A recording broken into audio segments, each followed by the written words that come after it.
Hello, good to see y'all again. My name is Jack McKeever, and I'm trying this live. It's new for me, so we'll just go for it.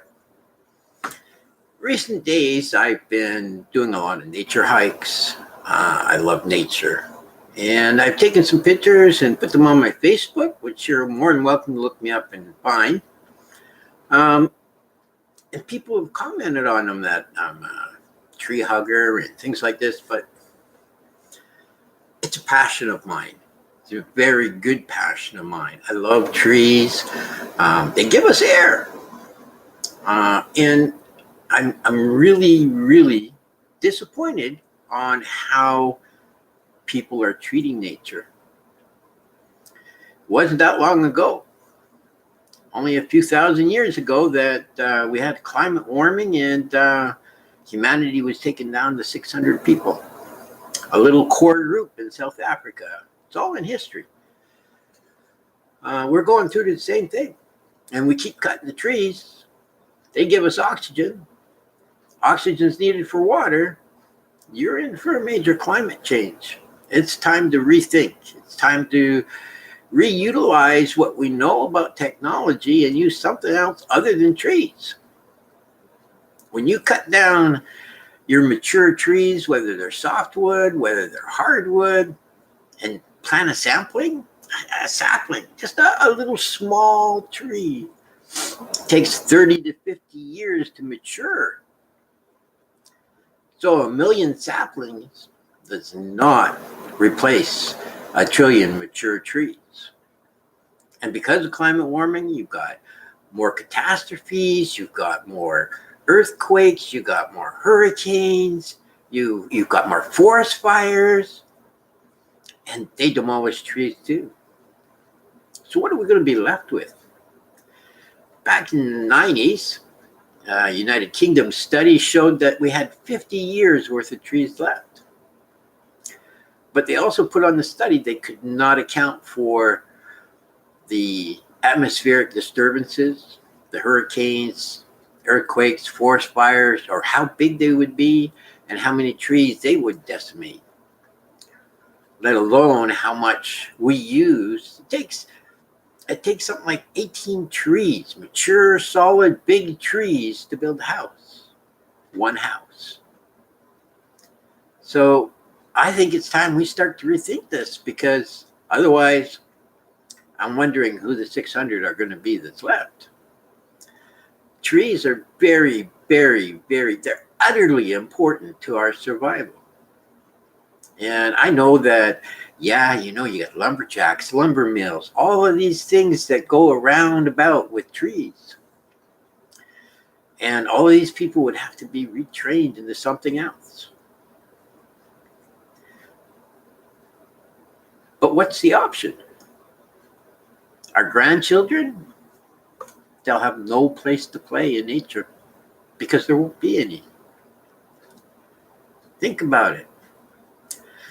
Population existed that went down to 600 people. 600 tribesmen in South Africa. There was no food. They found oysters. You can check it online. You can check it in the studies. That's the first people that started eating oysters. It caused them to survive. So you have to think. And now is the time to think. Anybody who says there's no global warming, they better start looking outside the box, because it's here.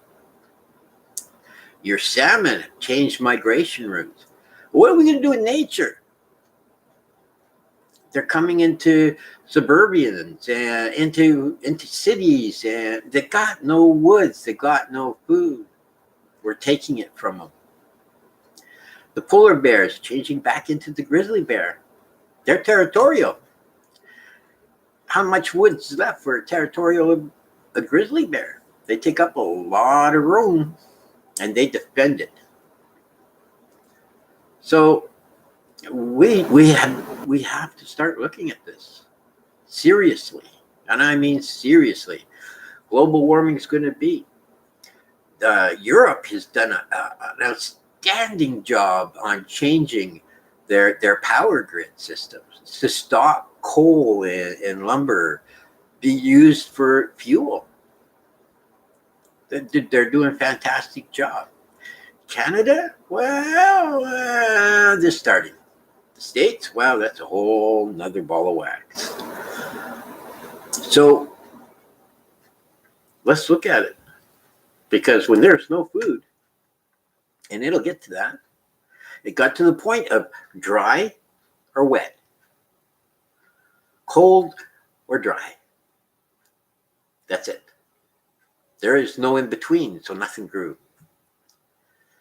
So on that note, am I glad to be a tree hugger? Damn proud of it.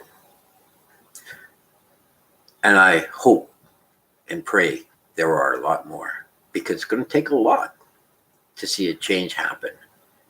I want my grandson to be able to walk and play in nature just like I did. And I'm sure there are many other parents out there that would sit there and go, wow, I can't go fishing. I can't go hunting. I can't go anywhere. There's no place to go. The lakes are dried up. The fish are dead. The game, well, we shoot it because it's coming through our kitchen windows. So on that note, please take notice. Step up. The one thing we do have is freedom of speech. Let's start talking. We got to do something. Okay. Well, that's it for today. I'll try another live stream later, probably tomorrow or the next day. And have a great day. Talk to you later. Bye.